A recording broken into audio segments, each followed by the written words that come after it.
Ok, gros webinaire aujourd'hui. Gros webinaire. Là, il y a quelqu'un qui fait du bruit, qui manipule des choses. Si on pouvait juste peut-être faire attention. Ok. Alors, ce que je vais faire, c'est qu'on va commencer par peut-être les questions un petit peu plus faciles pour commencer. Si jamais vous voulez intervenir, essayez de le faire dans le respect, hein, de juste pas me couper ou à ce moment-là de pas interférer si quelqu'un d'autre parle ou essayer de pas parler en même temps. Mais je pense que vous êtes des personnes très très bien, donc j'aurai pas de problème là-dessus. Si jamais vous devez quitter, absolument, il n'y a aucun problème. Je le déposerai après dans l'espace membre un petit peu plus tard en soirée.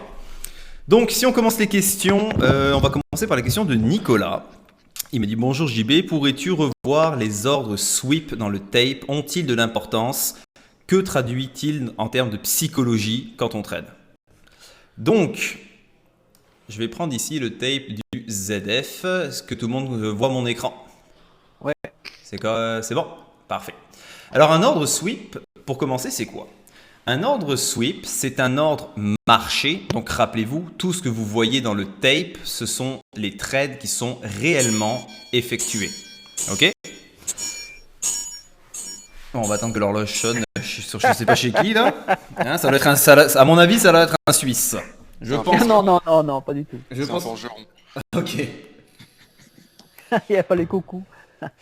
Donc, on se rappelle que le bid et as, ce sont des intentions. Ce qui se passe dans le tape, c'est tout simplement les ordres réellement effectués. Et donc, pourquoi on se sert du tape? C'est tout simplement parce que le tape nous permet de décomposer les ordres qu'on a vus. Donc voilà, je viens de cleaner ici le inside print. Donc, on va voir les ordres au niveau du tape. Un sweep, c'est quoi? C'est quand quelqu'un veut passer des ordres marchés qu'on met dans un range de prix. Ce que je veux dire, c'est que quand vous voyez ici que c'est en rouge, ça veut dire qu'il y a tout simplement un mec qui a cliqué ici. Quand c'est en bleu, c'est qu'il y a un mec qui a cliqué ici. Donc, il a exécuté un ordre marché. On se rappelle qu'un ordre marché, l'avantage que ça a, c'est d'être exécuté instantanément, mais tu vas toujours perdre un tick. OK? Quand on a un ordre sweep, comme par exemple ici, tu vois 116.012, 1, ou ici 116.012, 2, c'est tout simplement un gars qui dit, moi, vu que là c'est en violet, donc c'est au côté vendeur, il dit, je veux exécuter, on va dire, 2 contrats, mais je veux que mon ordre marché soit exécuté entre, on va dire, 0,10 et 0,15, au meilleur prix disponible. Donc quand il a passé cet ordre-là, vu qu'il y avait de la liquidité disponible au bid, eh bien son ordre a été exécuté à 0,12. Est-ce que c'est clair pour tout le monde? Oui. Oui, parfait. Quand c'est en turquoise comme ça, c'est tout simplement un ordre sweep, mais du côté acheteur. Donc encore une fois, là, le 47, c'est un mec qui voulait être servi sur 47 contrats entre, on va dire, 0,10 et 0,15. Donc vu qu'il a été exécuté au meilleur prix disponible, ça a été fait à 0,12 pour 47 contrats. Ça marche? JB, Oui. il y a McBartin qui essaie de parler là. Ok, il essaye de parler. Ouais, il a mis des messages dans le chat. Il essaye de parler. Bah, ça doit être au niveau de son... ça doit être au niveau de son... Comment ça s'appelle? De ses paramètres. Parce que moi, je vois que tout est correct de mon côté, là. Donc, juste qu'il regarde. Je comprends pas l'intérêt du sweep. Je comprends pas l'intérêt du sweep. Ok, parfait. L'intérêt du sweep, tout simplement, ça va être... Si tu veux, encore une fois, l'intérêt du sweep, c'est cacher un peu ses ordres. Donc là, les exemples que je vous ai donnés, du 2 ou du 1 ou même du 47, on s'en fout. En général, l'intérêt du sweep, ça va être pour les mecs qui vont, si vous voulez, exécuter des gros trades, en général sur les plus hauts et sur les plus bas. Donc ce qu'ils vont faire, exemple, tu as 1000 contrats à exécuter, eh bien tu vas en prendre, on va dire, 200 avec un ordre marché. Tu peux en passer avec un iceberg et tu peux en passer aussi avec des sweeps. Tout simplement parce que ça fait que ton 1000 contrats, il va être un peu mélangé dans pas mal d'ordres. Donc ça fait en sorte que tu n'affiches moins ton intention réelle et ton nombre de contrats réels. D'accord? Alors, les sweeps, quand on se retrouve dans plein milieu du volume profile, vous voyez, si vous regardez ici au niveau du ZF par exemple, on va dire entre 15,315 puis on va dire 16,002, un ordre sweep, honnêtement, on s'en tape. Ça va avoir de l'importance sur les plus hauts et les plus bas ou quand on va faire des breakouts sur les volumes profile. Pourquoi? Parce que le gars il va essayer de passer des ordres. Prenons l'exemple ici. On arrive pour faire un breakout sur le volume profile ici à 16,017, d'accord, sur le ZF. Eh bien, le gars, il sait que si jamais il passe un trop gros nombre de contrats, le marché pourrait décoller avant même qu'il soit servi sur le nombre de contrats qu'il désirait. Donc, il peut placer des ordres sweep placer des contrats en marché à 0,15 et dire fais-moi un ordre sweep entre 0,12 et 0,20 par exemple. Comme ça, même si jamais le marché décolle, il aura de la chance d'être exécuté sur son nombre de contrats. Sur les indices, les ordres sweep, honnêtement, on s'en fout. Pourquoi les mecs qui mettent des ordres sweep? C'est que ça va tellement vite qu'ils veulent être sûrs d'être servis dans une zone de prix. Donc, sur les bons du trésor, la psychologie et qu'est-ce qu'il faut déterminer à travers ça, c'est si on arrive sur des plus hauts, des plus bas ou quand on arrive sur des grosses zones de bataille, plusieurs gros ordres sweep peut juste vous donner l'information que là, il y a des mecs qui veulent à tout prix être exécutés. Donc, on peut s'attendre à ce qu'il y ait un mouvement rapide et violent qui décale. Je vous dis ça, c'est pas parce que vous allez voir un ordre sweep que ça y est, JB il a dit que ça allait péter dans un sens ou dans l'autre. C'est pas ça. D'accord? Juste vous dire que si jamais tu vois un ordre iceberg, qu'en plus de ça, tu vois beaucoup d'ordres marché et qu'il y a de l'ordre sweep qui sont tous de la même couleur, par exemple tous rouges, bah, tu sais qu'il y a des gros mecs qui veulent vendre derrière. Ok? Donc, pour résumer, l'ordre sweep, c'est tout simplement des mecs qui veulent être sûrs d'être exécutés à des ordres marché entre tel et tel niveau de prix. Est-ce que c'est clair? Et tu fais comment je te pose sa question. Je t'en prie. Tu fais comment en tant que particulier si tu veux le faire? Alors, les ordres sweep, pour faire des particuliers, c'est pas évident. Avec Jigsaw, je sais même pas comment on peut le configurer. Honnêtement, ça te sert à rien. Ça te sert à rien parce que quand en plus tu es un particulier qui va vouloir placer des ordres sweep, je vois pas l'intérêt. De toute façon, tu traites pas assez gros. C'est si tu traites, genre, tu vas être servi sur 500, 1000, 2000 contrats. Donc, en tant que particulier, est-ce qu'il y a un intérêt? Non. Comment tu peux le faire? Je t'avoue et je t'annonce que j'ai aucune putain d'idée. Je sais qu'avec Xtrader, tu peux le faire parce que tu peux programmer des algos puis des trucs comme ça et tout ça.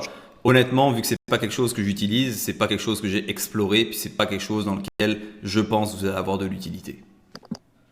C'est bon? Ok. Alors, autre question. Pourrais-tu revoir les attitudes face à un iceberg quand je suis en position si je suis pas en position? Attends, il faut que je relise la phrase. Pourrait-on revoir les attitudes à avoir face à un iceberg quand je suis en position versus quand je suis pas en position? Ce qu'il faut comprendre, c'est qu'un ordre iceberg, donc premièrement, comment vous le voyez, c'est au niveau du tape. Si tu vois plusieurs fois le même chiffre, ce matin, on a eu des parfaits exemples. Il y avait 27, 27, 27, 27, 8, 8, 8, 8, 8, 27, 27, 27, 8, 8, 8. C'est un iceberg. L'iceberg, tu vas voir que rapidement, au niveau de ton InsaPrint, le chiffre, il augmente. Et quand tu vas au niveau de ton tape, tu vas voir plusieurs fois le même chiffre dans le même sens. Un iceberg, c'est quoi? Dans sa définition, c'est cacher l'ordre total. Encore une fois, ça revient un peu à ce que je vous disais par rapport au sweep. C'est par exemple un mec qui veut faire défiler 2000 contrats, il ne va pas cliquer sur boom, clic 2000. Il va passer des ordres iceberg. Comment on s'en sert? Premièrement, ça va dépendre dans quel sens tu es. Exemple, on est ici sur le ZF. Okay, on est bid 0,15, ask 0,17. Que toi, tu rentres à 0,15, tu veux rentrer long.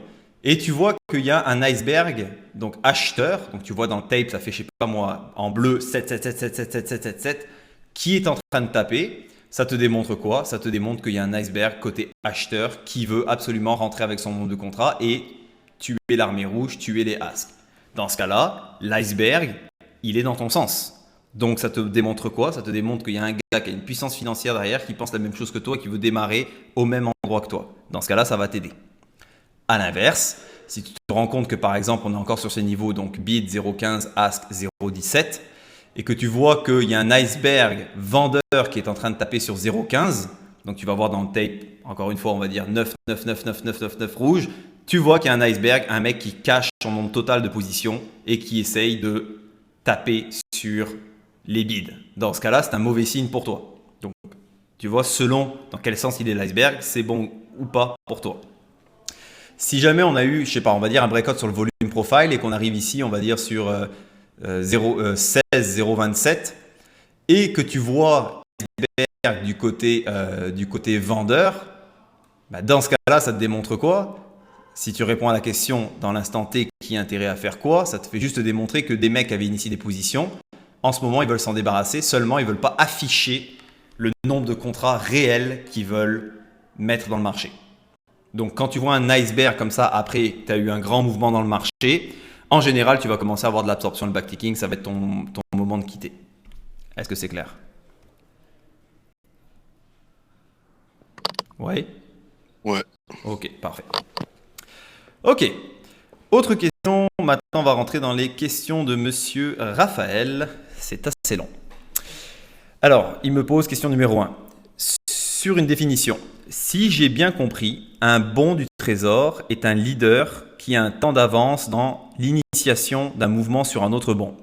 Alors, un leader, c'est quoi? Un leader, c'est, je le répète, c'est quand vous avez un des instruments qui va initier un mouvement. Ça ne veut pas dire qu'il va faire un tick ou deux, ça veut dire qu'il initie réellement un mouvement. Donc, par exemple, si on regarde les bons en ce moment, si tu vois par exemple, je sais pas, on va dire le ZB ici qui casse 49,19, qui fait 49,20, 49,21 et tu vois qu'il commence à monter, tu vas voir que ton ZUB lui va commencer à suivre et après tu vas avoir les deux, ton ZN et ton ZF qui suivent.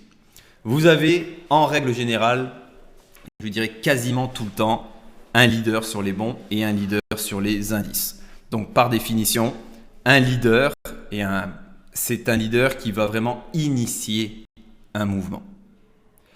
Question numéro 2. Peut-il y avoir deux leaders sur les bons et deux leaders qui sont à la traîne? Absolument. En général, vous allez voir, surtout dans ce moment, vous voyez que le UB et le ZB travaillent ensemble, sont les leaders, et vous avez le ZN et le ZF qui sont les suiveurs, si on peut dire. Et des fois, ça arrive qu'en plein milieu de la session, eh bien, ZN, ZF travaillent ensemble et vous avez UB et ZB qui travaillent également ensemble. Donc oui, en général, sur les bons, vous avez un leader, mais qui va être suivi tout de suite par le second leader. Alors, doit-on systématiquement s'attendre à ce que le ou les bons à la traîne rattrapent le retard sur les leaders? Alors systématiquement, non, parce que premièrement, vous avez une différence de volatilité.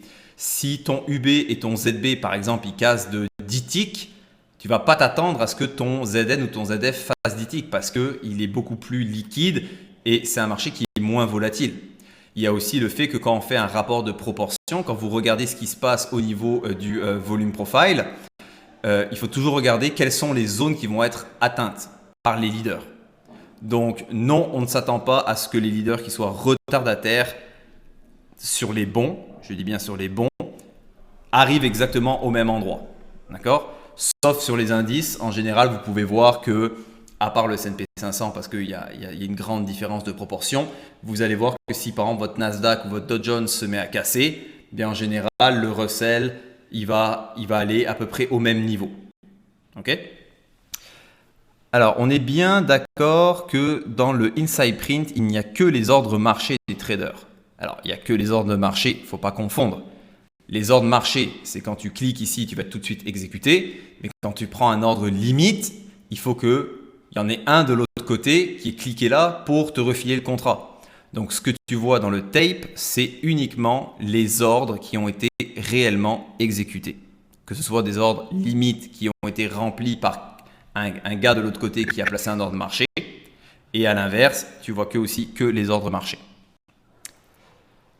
Autre question. Lorsqu'il y a une corrélation inverse, est-ce que c'est toujours le S&P 500 qui précède les bons ou il arrive que ce sont les bons qui font la cassure et qui entraînent le S&P 500? Honnêtement, j'ai extrêmement rarement vu ça. Ça va toujours être le S&P 500 qui va partir le bal, surtout quand tu as une corrélation inverse. Je pense que ce matin, ça a été un exemple extrêmement flagrant. Vous vous êtes rendu compte que dès le début, il y avait une corrélation inverse et très forte.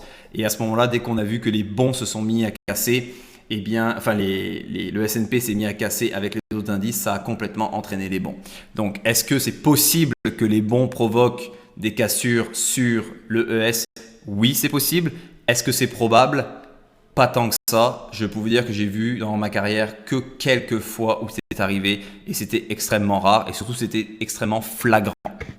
Donc il n'y a pas de petits trucs à savoir là-dessus ou petites astuces. Alors, Dans la vidéo compilée le tout, je comprends que tu te focuses sur le bid et le ask et le inside print du ZB, du ZN et du ZF. Et qu'en revanche, tu ne regardes pas où se situe le marché sur le UB et le S&P 500, c'est-à-dire s'ils se trouvent dans leur plus haut, plus bas du range. C'est bien ça, je me pose la question dans une optique de trader les bons et non les indices. Alors, à savoir que quand j'avais la vidéo que tu me parles de cette formation-là, elle a été tournée en 2017. Et à cette époque-là, le ultra band n'avait pas autant d'importance que maintenant. Donc, quand je vous parle de contexte de marché qui change, à cette époque, le ZB était en général tout le temps le leader et l'amplitude entre les plus hauts et les plus bas, c'était environ 3 fois ce qu'on a en ce moment. Donc, effectivement, tu dois toujours regarder les bons. Et en ce moment, ce qui marche depuis même une bonne année, c'est vraiment le couple UB et ZB qui sont en règle générale tout le temps les leaders. Est-ce que je regarde le S&P 500 tout le temps? C'est pour ça que je ne l'ai pas mis ici pour faire par hasard. Je le mets tout le temps à droite parce que je le regarde. Il fonctionne très bien de cette façon-là. Et si vous avez l'occasion d'avoir plusieurs écrans et que vous rajoutez les indices, eh bien, en général, vous allez avoir un petit peu d'avance parce que si vous voyez par exemple que le Nasdaq et le Dow Jones sont les leaders et que se mettent à casser et que cette journée-là, le ES suit, ben, tu peux déjà te positionner parce que tu sais que ton ES va casser et que ça va entraîner les bons. Alors, autre question. Est-ce que vous avez des questions, des interventions par rapport à ça? Juste pour... Oui, j'y vais. Oui. Moi, j'ai pas l'UB, j'ai pas le ZF pour l'instant. Oui. J'allais te dire... Non, attends, ne quitte pas.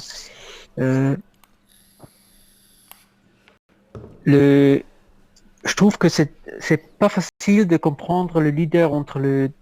Pas tous les jours, hein. Ouais. Entre l'UB et le ZF. Ah pardon, pas le UB, le ZB et le ZF. Et le Parce que moi, j'ai ZF. pas l'UB. Ouais, le ZB et le ZF.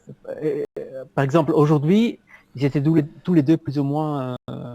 Ils étaient plus ou moins au même haut. C'est sûr que le ZB, Ouais. il n'a pas énormément bougé. D'accord. C'était aujourd'hui, tu avais ton leader qui était le UB et le ZB. Mais regarde, je pense que Nicolas pourra témoigner s'il est là. Il n'y avait pas vraiment. Il était leader, mais de très peu. Le leader, c'est un peu comme les corrélations. Il va falloir déterminer tout le temps sa force. Des fois, tu as ton UB puis ton ZB qui va partir en fou. Et tu sais que les autres vont suivre. Des fois, ils vont juste commencer à casser, puis une demi-seconde ou 2 secondes après, tu as les autres qui vont leader, qui vont commencer à suivre. Donc c'est vraiment, comme je vous l'ai dit, chaque jour de trading c'est pareil, mais chaque jour c'est différent. Donc tu vas trader de la même façon, tu vas essayer de regarder les mêmes éléments, mais chaque élément chaque jour vont être différents. C'est exactement la même chose que les corrélations, les leaders. Il y a toujours, est-ce qu'ils sont toujours leaders fur et à mesure de la session, et également quelle est la force de ces leaders-là? Est-ce que ça marche? Ouais, ça marche. Ok, parfait. Alors, l'autre question. Il me dit, si je résume bien, les situations qui nous donnent la possibilité de rentrer dans des trades sont le breakout sur le prix, le breakout sur le volume profile, on a le pré-breakout, le fade trade, le retour de flamme, ça je ne sais pas à quel moment j'ai utilisé ce mot-là, suite à un breakout, oui donc c'est le fade. Trader les allers-retours dans un range, oui. Et y en a-t-il d'autres? Enfin, il me dit il n'y en a pas d'autres. Oui, il y en a d'autres. Il y a le trading de niveau. Le trading de niveau, je pense que pour ceux qui sont sur la radio live tous les jours, vous pouvez constater que c'est pas mal avec ça qu'on fait notre fric en ce moment. Donc, c'est quand ça va être des marchés qui vont être, en anglais, on dit plus choppy. Donc, c'est-à-dire, le volume profile est beaucoup plus épais. Il y a moins de volatilité en tant que tel. Donc, effectivement, on pourrait rajouter le trading de niveau. Après, si ta question fondamentale c'est est-ce qu'il n'y a que ces trades-là, je ne peux pas te répondre parce que moi, c'est les trades, c'est la façon de comment j'ai été formé, c'est la façon de comment ça fait 8 ans que je trade et que je me spécialise là-dedans. Donc, c'est ma manière de faire. Libre à vous après, si jamais vous trouvez d'autres types de trades, de le faire. Vous savez que j'ai aucun problème là-dessus. Donc, par contre, les trades, les genres de trades qu'on vient d'énumérer, c'est vraiment ceux que je connais parfaitement et qui marchent de mon côté. Alors, si je continue sa question, ça veut dire qu'un run-over, par exemple, c'est une situation, un contexte de marché qui se constate, mais ça ne donne pas des niveaux d'entrée comme un breakout, par exemple. Alors, quand tu as un run-over, donc run-over, ce qui va être le sûrement, mais doucement, effectivement, tu as des mêmes tu vas trouver tes points d'entrée parce que tu vas te rendre compte que même si on se retrouve en plein milieu, exemple, là, on aurait, si on regarde ici au niveau du ZN, on aurait un runover à la baisse, donc un sûrement mais doucement. Bah, si tu vois que ça commence à se mettre en place, bah, tu vois, si tu rentres à 130, tu te protèges à 135 et puis à ce moment-là, tu laisses aller. Donc effectivement, dans un sûrement mais doucement, tu ne fais pas juste rentrer. Tu peux rentrer même si ça a moins de logique par rapport au volume profile, mais dans ce cas-là, tu vas te baser avec ce qui se passe au niveau du bid et ce qui se passe au niveau du ask. C'est-à-dire que si tu vois que tes asks qui grossissent, que tu n'as aucune attaque des bids et que les bids se mettent à réduire, là à ce moment-là, tu sais que tu es protégé par le fait qu'il n'y ait pas d'attaque des asks et que les asks grossissent. Ça peut être ton entrée à ce moment-là. Est-ce qu'on a des questions là-dessus? JB, Oui. tu m'entends? On peut pas servir du tape pour voir les points où on sera rentré, parce que normalement un runover, schématiquement, donc on va faire un peu plus haut, mais quand on va redescendre, on va pas descendre normalement au point le plus bas qu'on avait avant. Ça, c'est pas. Tu confonds de trade. Un sûrement mais doucement, c'est que ça part d'un côté puis qu'on revient pas dans l'autre. On revient pas de l'autre côté. D'accord? Ils reviennent toujours de 1 ou 2 ticks quand même. Il va revenir de 1 ou 2 ticks, dépendamment de ce que tu vas te trouver, mais tu vas voir que il revient, mais dans ton inside prints, tu vas avoir quasiment que dalle, tu vois. Ça, ça démontre quoi? Pourquoi il y a cette espèce de retour de 1 ou 2 ticks? C'est tout simplement parce que dans le cas où est-ce que c'est un sûrement mais doucement à la baisse, c'est tout simplement, ça fait partie du spoofing.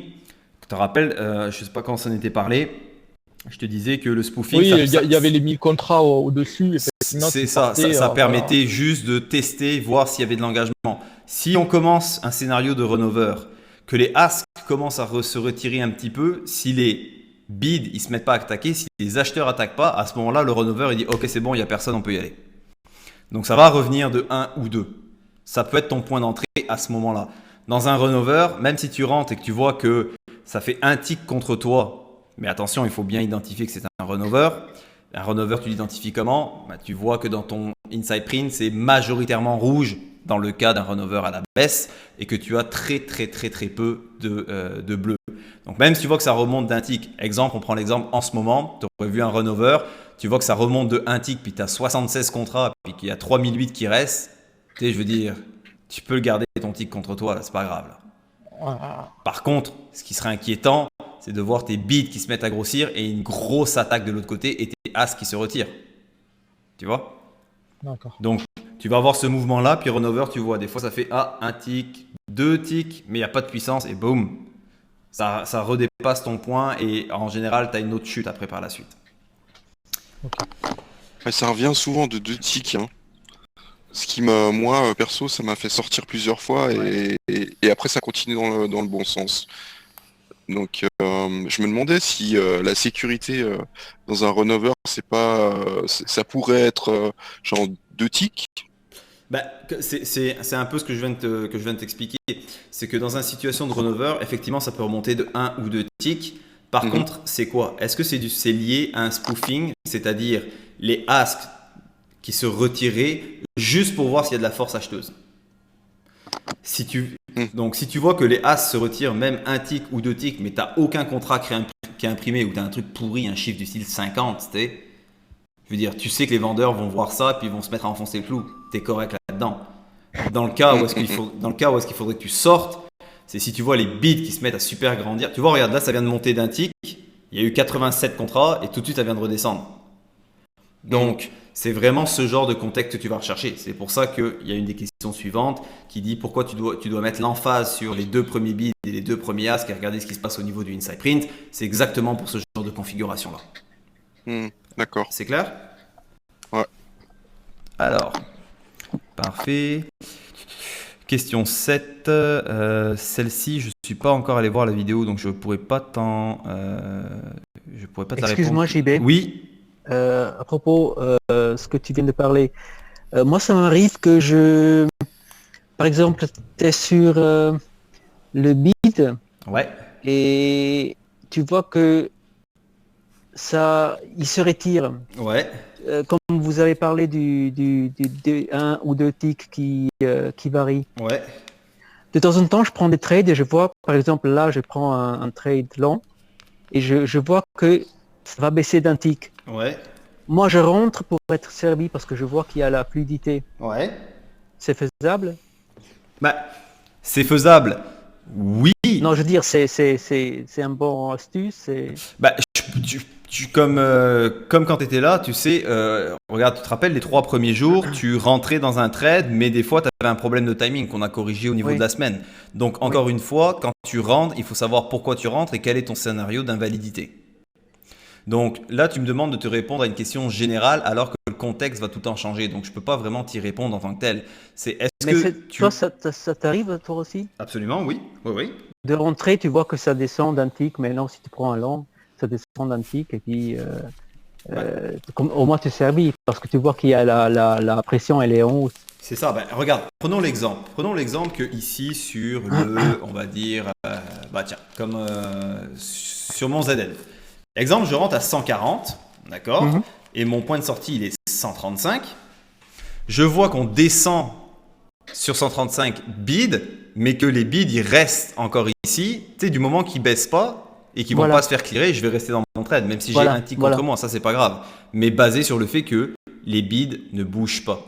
Bien sûr, bien sûr, bien sûr. C'est bon? Bien sûr. C'est bon, Parfait. merci.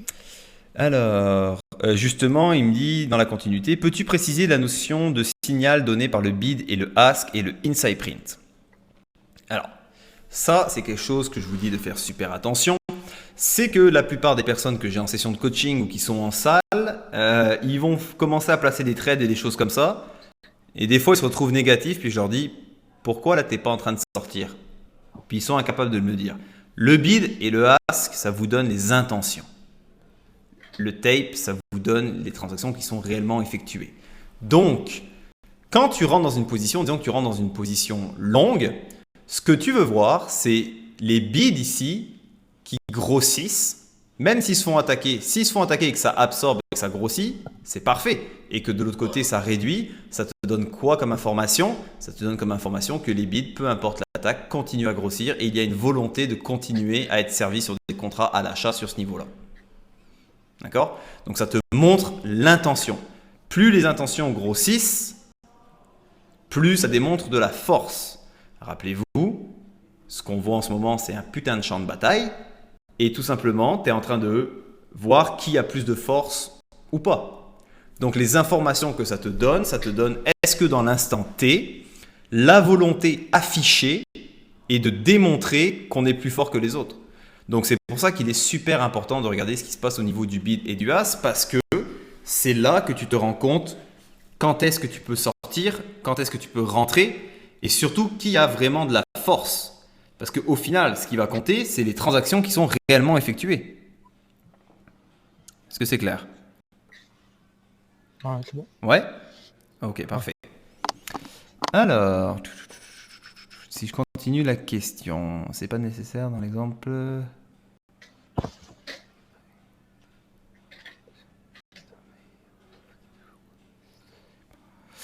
Là, il me parle de backticking et d'absorption. Alors, je sais que je vous rabâche les oreilles en vous disant que c'est les choses les plus importantes de la formation. C'est le cas. Par contre, il n'y a pas tout le temps de l'absorption et du backticking à la fois. Rappelez-vous, il ne faut pas voir non plus de l'absorption et du backticking un petit peu n'importe où. L'absorption, c'est vraiment quand, par exemple, dans ce cas-là, vous allez voir ici au niveau des inside print, il y a un chiffre énorme qui monte rapidement, on va dire 5-6 000. Et vous voyez que peu importe le nombre de chiffres qui est dans le inside print, les bids vont continuer à grossir. Ça, c'est de l'absorption. Okay? Le backticking, ça va être quoi? Vous allez voir en un premier temps l'absorption, donc les bids qui vont absorber tous les contrats. Et en plus de ça, ils vont se mettre à attaquer les asks. Et ils vont se mettre à faire monter de 1 tick. Donc vous allez avoir dans un premier lieu l'absorption et le backticking. Donc l'absorption et le backticking, ça a grande valeur quand? Après un mouvement. Donc par exemple, on voit ici, depuis qu'on a commencé le webinaire, on est passé de 24 150, on s'est mis à descendre. Si à ce moment-là, tu commences à voir de l'absorption, donc peu importe le nombre de contrats qui se placent ici dans le side print, tes bids, ils les absorbent et ils continuent à grossir, et que tu vois qu'on attaque en plus les asks et que les asks se mettent à réduire, ça te démontre quoi? tout simplement la fin du mouvement. Ça te démontre que les acheteurs disent « Ok, c'est bon, on va pas plus bas ». C'est clair? Ouais. Ok, parfait. Alors, passes-tu des trades sur les 4 bons? Si oui, qu'est-ce qui te détermine que tu vas rentrer dans un bon plutôt qu'un autre? Qu'est-ce qui fait que tu détermines un ou deux bons leaders, c'est-à-dire en avance sur les autres, et du coup tu trades le ou les 2 autres bons en retard? Est-ce que tu trades les bons du trésor ou seulement, enfin les bons leaders ou les suiveurs? Alors, encore une fois, moi je vais le ultra bond, je le trade pas. Par contre, je sais qu'il y en a qui le font, j'ai aucun problème avec ça. C'est pas quelque chose qui correspond à ce que j'aime. Moi, principalement, je vais être sur le ZN, le ZF et de plus en plus maintenant sur le ZB. Qu'est-ce qui va faire en sorte que je vais plutôt aller sur un bon ou un autre? Nicolas, t'en rappelles tout à l'heure, et puis je pense que Amine, on s'en était parlé aussi pendant notre session. Ça va être, j'aime mon capital, donc quel est en ce moment, sur un point de vue par exemple du volume profile, une entrée qui serait intéressante, mais qui me permettrait de limiter mon risque. Je vous donne un exemple. Exemple, on est bid, on va dire 140, ask 145. Je peux rentrer à 140 en me disant que mon protection ici, elle est à 135. Je risque donc un tick.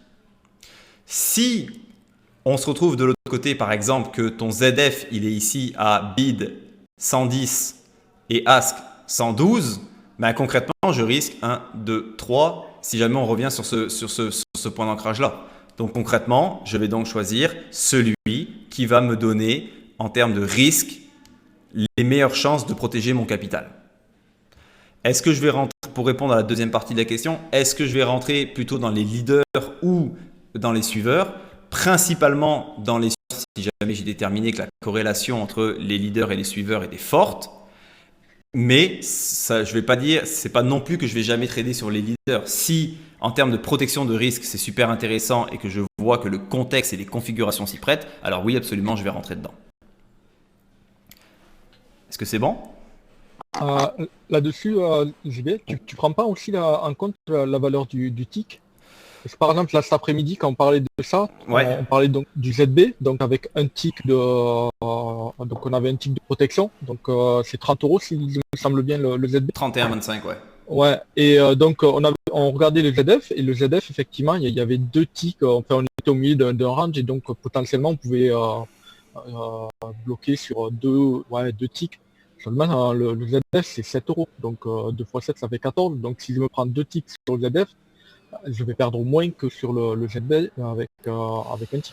Oui, certes. Par contre, moi, je suis pas dans une comment dire, dans une psychologie de me dire est-ce que je vais perdre moins ou pas sur tel instrument, parce que je vais adapter la taille de ma position pour que à peu près chaque tick soit à peu près la même chose selon le contexte.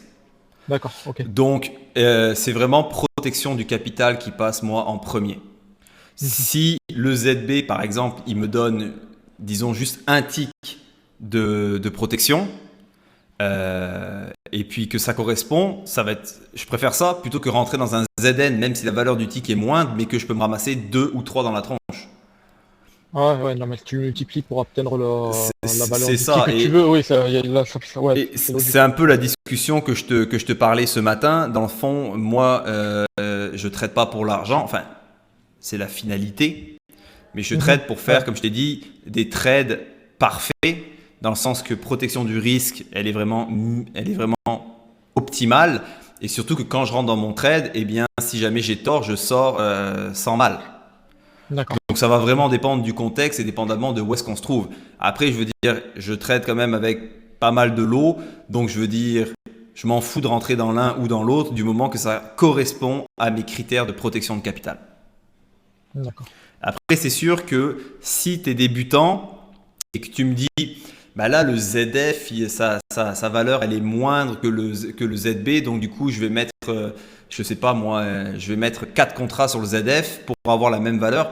C'est à ce moment-là que tu te trompes, parce que le but, quand tu commences, c'est de se focuser sur le processus, c'est apprendre à trader. L'argent, c'est secondaire, complètement secondaire. Ouais. Donc, c'est par la suite que tu vas adapter ton nombre de lots et ton nombre de contrats. C'est bon? D'accord, ok. Parfait. Moi, je voulais juste. Et donc, pour quelqu'un qui est comme moi, qui a un peu de peine avec les bons, du coup, ce serait plus intéressant d'être sur les suiveurs, en fait, parce que tu as vraiment t'as un cue, un indice de plus qui peut te guider dans le sens du mouvement si tu as vraiment identifié les leaders. C'est exactement la même chose que sur les indices, sauf que sur les indices, c'est vraiment très flagrant. Tu sais, je veux dire. Non, mais je parle des bons, hein, en Oh, restant sur les bons. absolument, mais je faisais une comparaison dans le sens que par exemple, quand je trade les indices, je vais voir que mon Nasdaq et mon Dow Jones ils vont partir d'un côté ou d'un autre. Bien effectivement, pour moi, c'est beaucoup plus rassurant et c'est beaucoup plus logique d'aller sur les suiveurs. Donc, en ce moment, vu que c'est UB et ZB qui lead et que moi, majoritairement, je vais passer des trades sur le ZN et le ZF, c'est sûr que je vais aller là-dessus. C'est beaucoup plus intéressant. Par contre, ça ne va pas m'empêcher de prendre des trades si jamais tu as le ZN et les ZF qui cette journée-là sont des leaders. Si les configurations et que par rapport à mon risque, c'est qu'est-ce qui me correspond, effectivement, je vais quand même prendre des trades là-dessus. Ça me dérange pas plus, tu vois. Moi, je prends souvent l'UB, j'aime bien être. Il sert rapidement, je trouve. Ouais. Mais par contre, je perds la corrélation en fait. Je suis sur le leader, alors que pour moi qui ai de la peine, je pense que je devrais plutôt me mettre sur un suiveur. Fais tes tests. Fais vraiment tes tests parce que le leader, effectivement, c'est lui qui va accélérer. Par contre, si tu as un leader qui est le UB et le ZB, tu sais qu'en termes de volatilité et de rapidité de déplacement, je veux dire, c'est la même chose que sur les indices. Il ne faut pas que tu hésites là, tu sais. Parce que à 31 $ le tick, si tu te dis, dois-je rester, dois-je partir, je veux dire, voilà. Donc c'est le risque. Le risque que tu prends, c'est que tu es exposé à un retour et c'est une information en moins qui va te manquer. Est-ce que tu peux quand même faire des bons trades? Absolument. Mais par contre, il faut vraiment avoir la réactivité que, exemple, ton ZB, il fait un breakout à la baisse. Dès que tu vois que les bids, ils bougent pas, tout de suite tu sors, t'hésites pas. D'accord. Donc, tandis que si tu traites par exemple ZN et ZF qui sont beaucoup plus lents et que tu vois que tes leaders UB, ZB, ils sont en train de repartir à la hausse, exemple, parce qu'ils veulent venir faire un breakout, tu as le temps déjà de te positionner à la sortie sur tes suiveurs. D'accord, ouais. Ça, cet avantage-là. Ok. Donc après, par contre, je te déconseille fortement de trader le leader sur les indices. Parce que là, ça veut dire que tu as des couilles. C'est un peu chaud patate, moi je le fais pas. Leader sur les indices, souvent c'est quoi? C'est Dow Jones? Non. En ce moment, c'est très Nasdaq. Nasdaq. C'est très Nasdaq. Alors, oui. Juste revenir sur l'absorption qu'on a vu tout à l'heure. J'ai eu une question. Non, c'est fini. Je suis passé. C'est fini. Non, vas-y.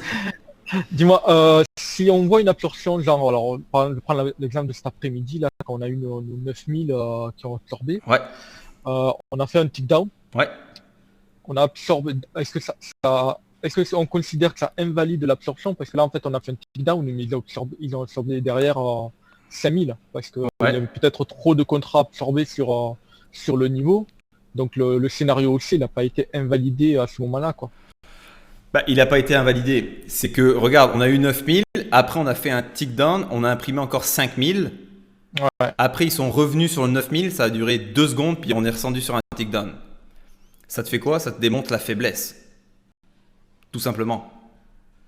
Donc, si on fait un tick down après une absorption, on considère, ça veut dire qu'il y a de la force derrière. Que c'est mort. Le scénario, il est mort. C'est et mort. On arrête de penser. C'est sûr que c'est mort. Si on avait vu le 9000, puis que le 9000 n'avait pas bougé, puis que d'un coup on avait fait un tick up, et que en plus de faire un tick up, les acheteurs mettent directement au bid, boum, 4000, là ça te fait voir qu'il y a des gars derrière. Mais là, ils se sont fait éclater de 9000. Ok, parfait, ils ont absorbé. Ils sont allés un tick down plus bas. On a imprimé 5000. On a remonté un peu. Tout de suite après, on est redescendu en bas. Laisse tomber, c'est mort. D'accord. Et après, je pense qu'on avait descendu de 6 ticks, un truc comme ça. Là, Oui, il y a eu une deuxième phase derrière, c'est vrai. Ah. Alors, je lis ces questions parce que c'est un peu petit ici. Je m'attends même en décalé. En parlant de leader, est-ce que je dois m'attendre à ce que les suiveurs fassent le même mouvement? Bon, ça, j'en ai déjà parlé. Question 11. Pour revenir sur une des situations trading. Un fade trade, c'est bien le fait de trader le retour de flamme après un breakout. Fade trade, ça veut dire qu'on cherche à trader l'échec d'un breakout. Non. Alors, un breakout, c'est soit il réussit, soit tu as un échec de breakout, ça veut dire qu'il part pas. Un fade trade, c'est tout simplement, donc quand on traduit fade dans ce contexte-là, ça voudrait dire un manque de force, un manque de puissance. Un fade trade, c'est quand tu as eu un breakout, au bout d'un moment, ceux qui ont initié le breakout, par exemple, on pourrait regarder en ce moment ici, si tu regardes au niveau de ton ZN, eh bien, tu as un breakout qui se fait, on va dire, à 2400, hop, ça se fait jusqu'à 24,75.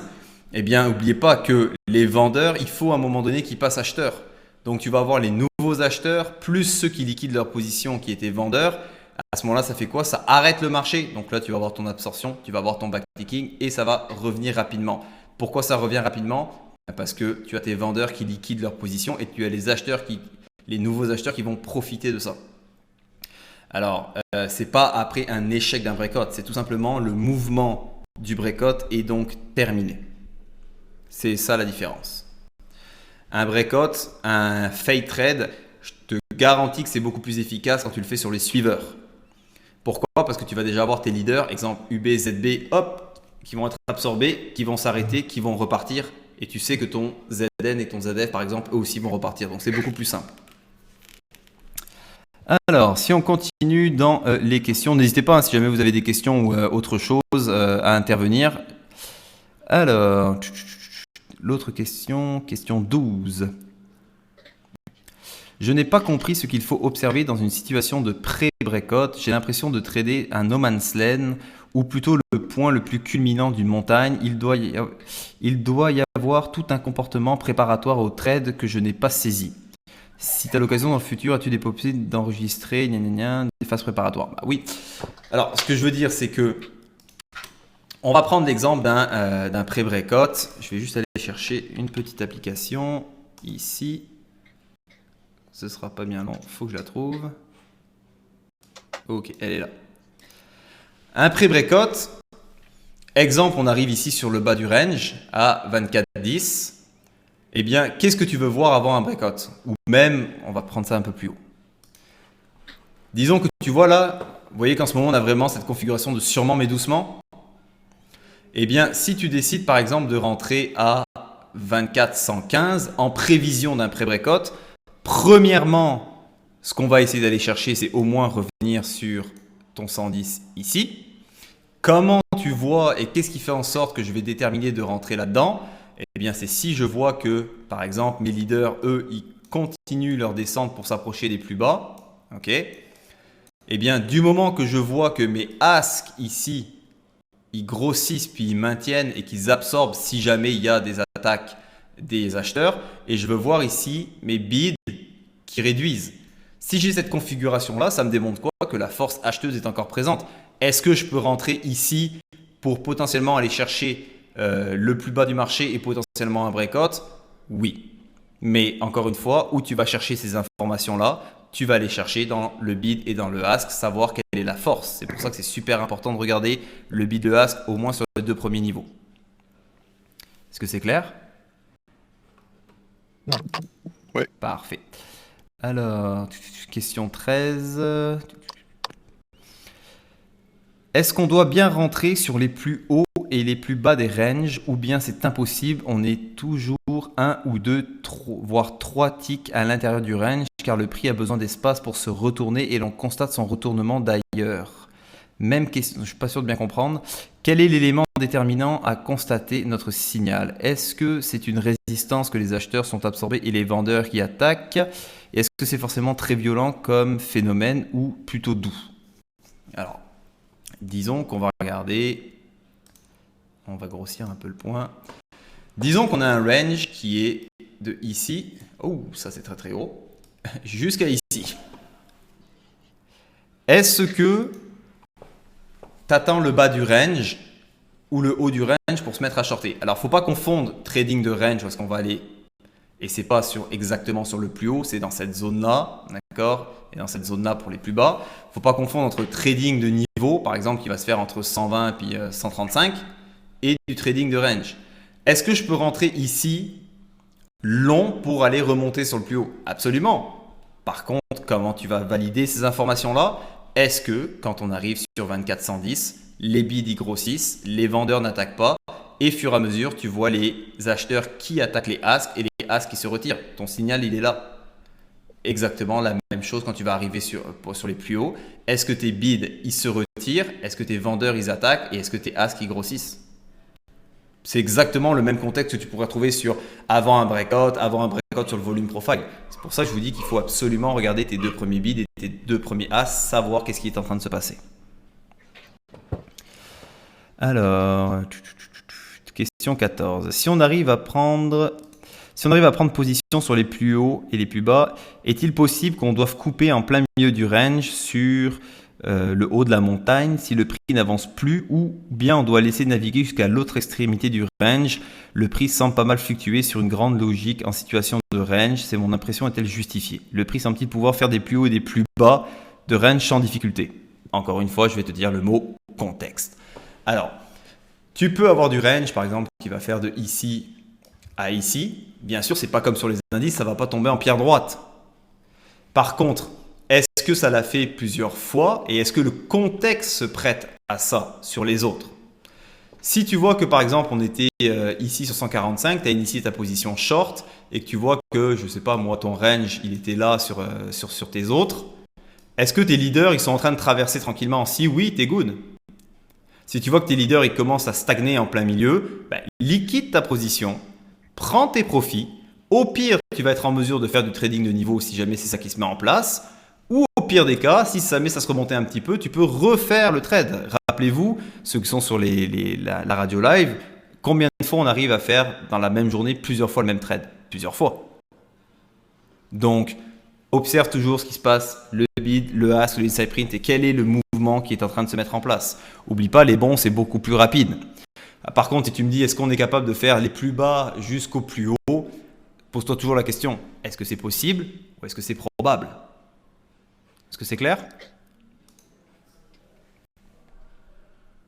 Oui. J'imagine que oui. Ok, parfait.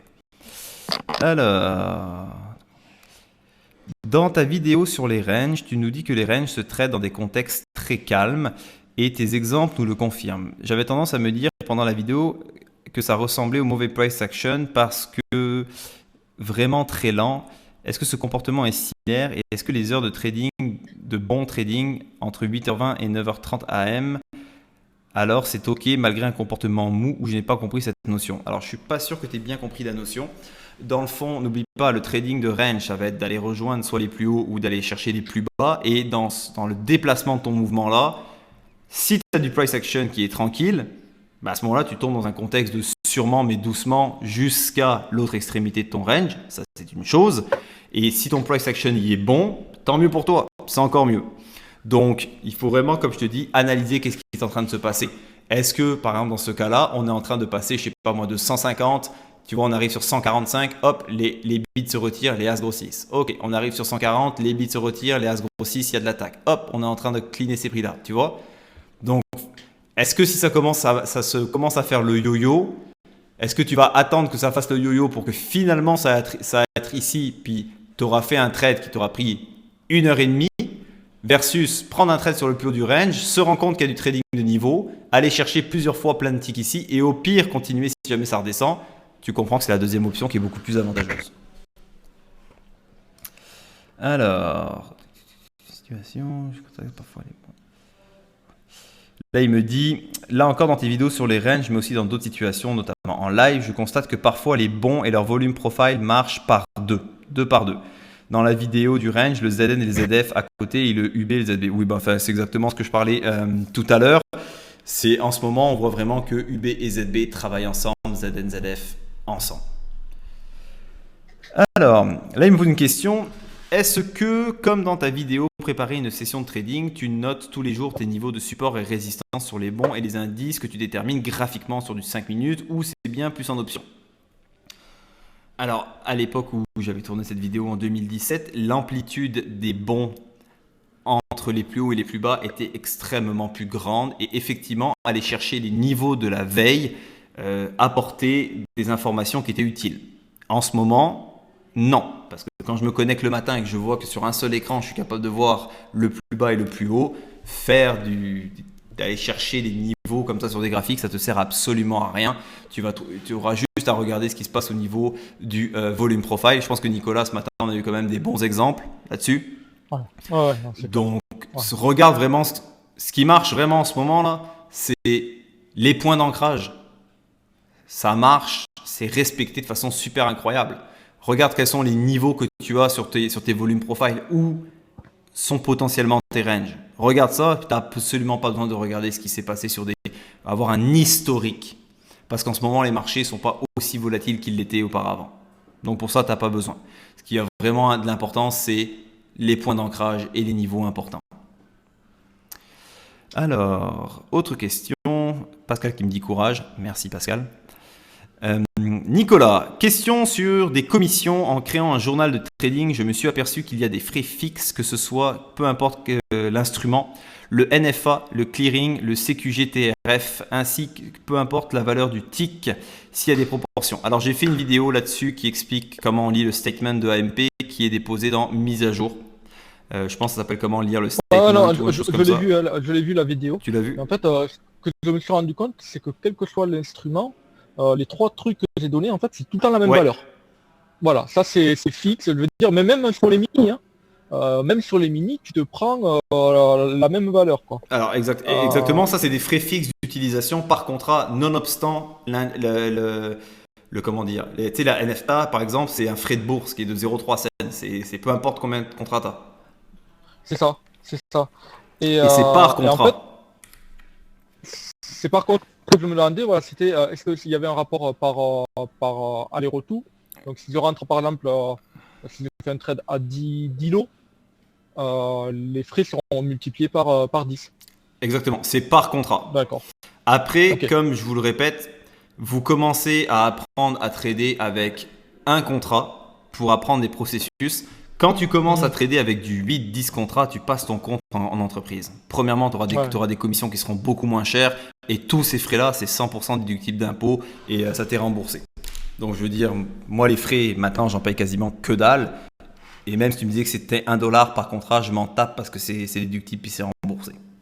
Ah, bien sûr. Donc voilà. Ok. Kamal, bonjour, y a-t-il un moyen pour trader les indices japonais en démo? La réponse est non.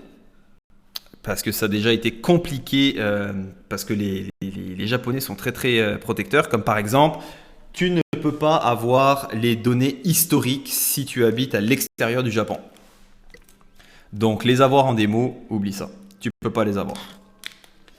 Donc à la fois pour trader les bons japonais, n'oubliez pas que il faut d'abord parfaitement maîtriser les techniques sur les bons, absorption, backticking, trading de niveau et tout ça, parce que vous allez voir, c'est super agréable à trader, moi j'adore ça, mais il faut parfaitement comprendre les bons, parce que vous allez voir que ça a une rapidité qui se situe entre les bons volatiles, donc ZBUB, et les indices. Donc si tu n'as pas une réaction qui est exemplaire, tu vas te faire défoncer sur les bons, sur les marchés asiatiques. C'est clair?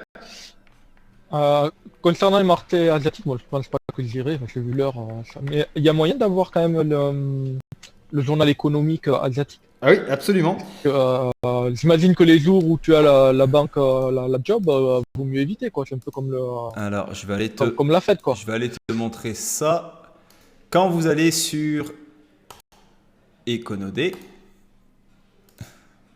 Attends, ça c'est les trucs qu'on regardait ce matin, donc on va faire retour quelques fois. Ok. Et Econo.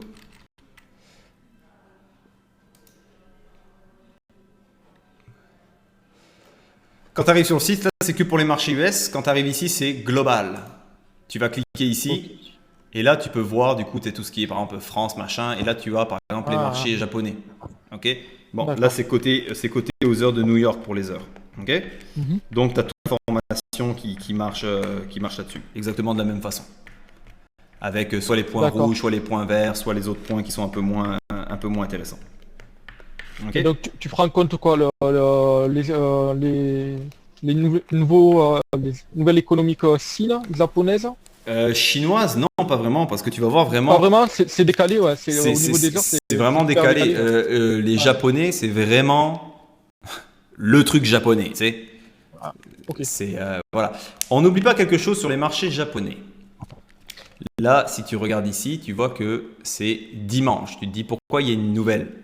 Ah ouais, Parce que mais quand il est c'est dimanche décalé. chez nous, il est déjà lundi chez eux. Donc Ah les oui, marchés oui. japonais, c'est du dimanche au jeudi. Ça marche? Ah, oui. Alors, autre question. Pourrait-on avoir un webinaire sur Journalix ou un autre système de suivi qui serait mieux ou plus compréhensible qu'un tableau Excel? Alors Nicolas, je te comprends, Excel, ça me sort par les oreilles. J'ai compris qu'il y avait quelqu'un qui était fort en Excel dans notre groupe.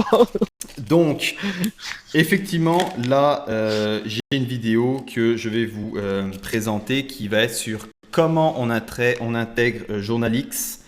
Parce que Peter m'a demandé de faire un reviews dessus parce que là il sort une toute nouvelle version de Journalix, puis sincèrement, excusez-moi mon langage, mais c'est de la putain de bombe.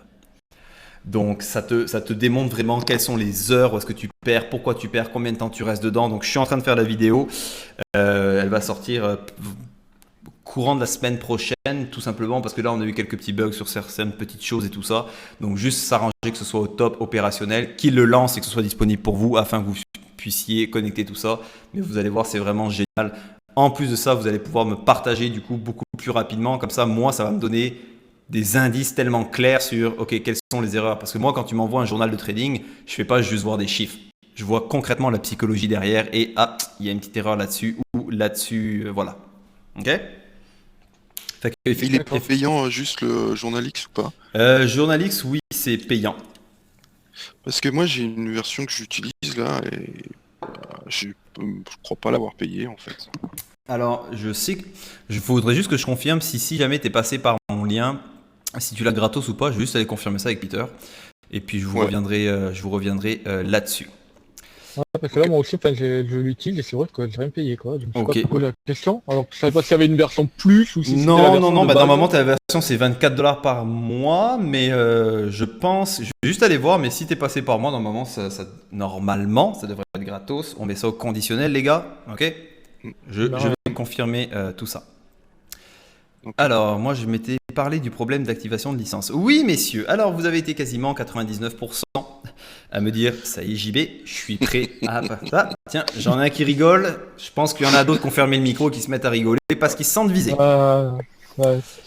Les cocos, quand vous voulez passer en trading live, vous devez donc activer votre licence live dans Jigsaw. Comment on fait?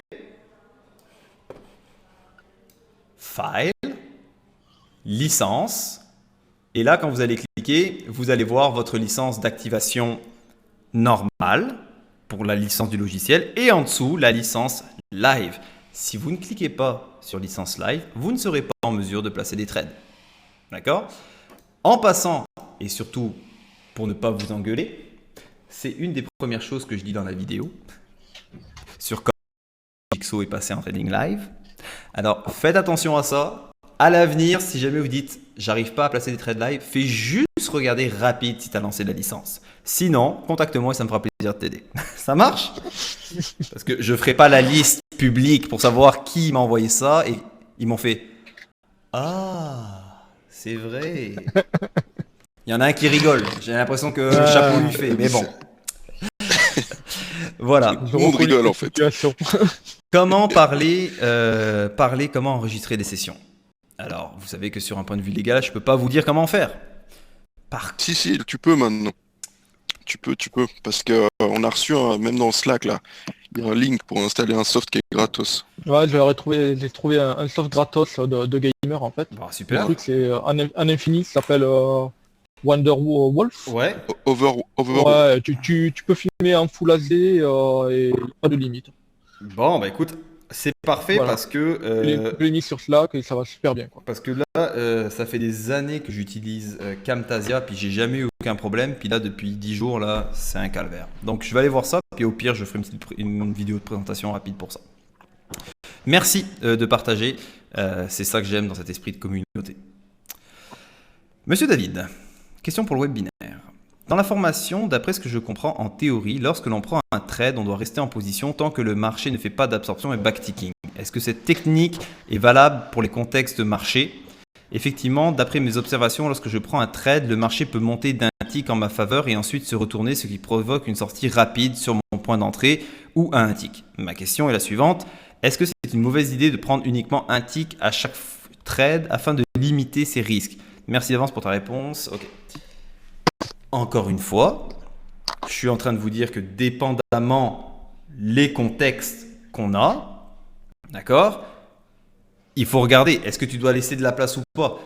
Est-ce que tu peux laisser un tick ou pas? Dans cet exemple, je rentrerai à 24 140. Est-ce que à partir du moment où là, ça arriverait sur 135, tu sors tout de suite? Non. Tu sors uniquement si tu vois les as qui se mettent à grossir et qui attaquent et tu vois que tes bids ici vont craquer. Si ça arrive pour proche de zéro, là ça fait 1800, 1200, 800, 700, 400, sors. Mais tant que ça reste, tant que tes bids ils sont là et même qu'ils grossissent, tu vas revenir sur ce niveau-là. Donc c'est encore une fois, observer ce qui se passe sur les deux premiers bids et sur les deux premiers asks ainsi que dans le inside print. Et n'oublie pas, l'absorption et le backticking, tu prends premièrement ce que le marché te donne. Et l'absorption et le backticking, n'oublie pas, c'est pas tout le temps absorption et backticking. Quand tu vois que les marchés s'arrêtent, donc si tu vois que tes leaders commencent à se retourner, tu sors. Quand je dis tu prends ce que le marché te donne, c'est pas juste une petite phrase un peu cheesy là pour te dire voilà, tu prends ce qu'il te donne. C'est tu prends ce qu'il te donne. Ok, comment tu vois qu'il arrête de donner? Est-ce que tes leaders sont en train de repartir de l'autre côté? Est-ce que tu as de l'absorption? Est-ce que tu as du backticking? Est-ce que par exemple on était en train de faire un mouvement à la hausse?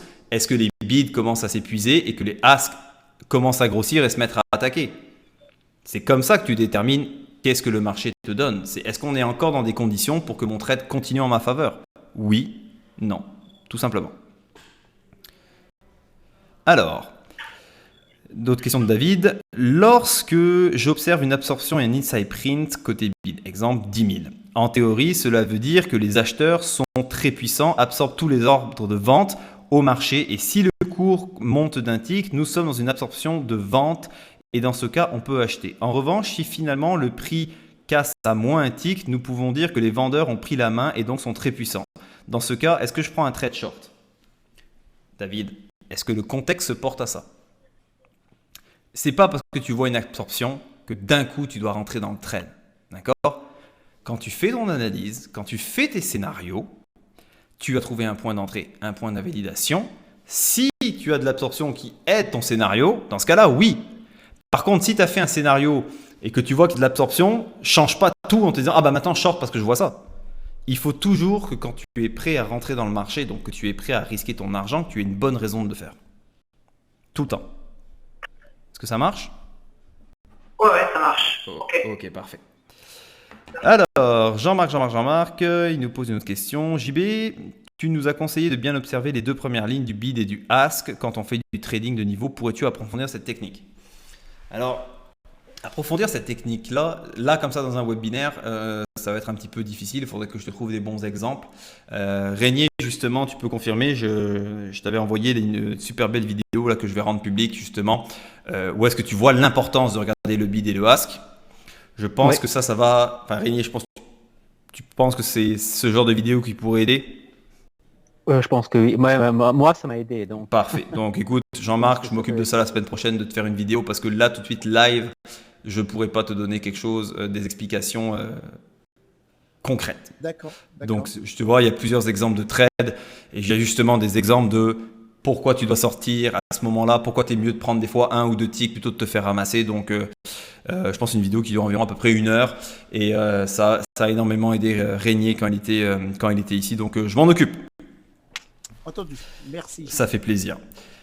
Martin, alors, petite question. Si nous voyons dans le volume profile 2 points d'ancrage sur 2 ticks, l'un à côté de l'autre, lequel faut-il prendre en compte pour une éventuelle sortie de son stop de protection? Image que j'ai mis. Je suis vendeur à 150,05. Et ce que j'adore chez Martin, c'est qu'il nous fait toujours des espèces de croquis. Voici Martin. Un point de sortie. Eh bien, ce qui se passe, c'est que si je comprends bien, fais juste me dire oui ou non, tu voulais rentrer short à 150,03. Ouais, d'accord. Eh bien, si tu rentres short à 150,04,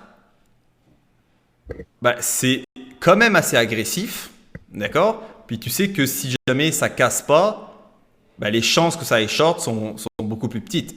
Donc, si tu rentres à 150,03 et qu'on revient sur 150,04, encore une fois, ça va être la même chose.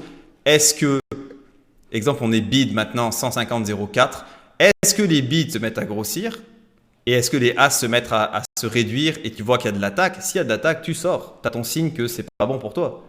Si on fait juste un tick up et que tu vois que les bids sont extrêmement faibles, que les as ils bougent pas du tout, puis en plus de ça ils attaquent, t'es good, tu peux encore rester dedans.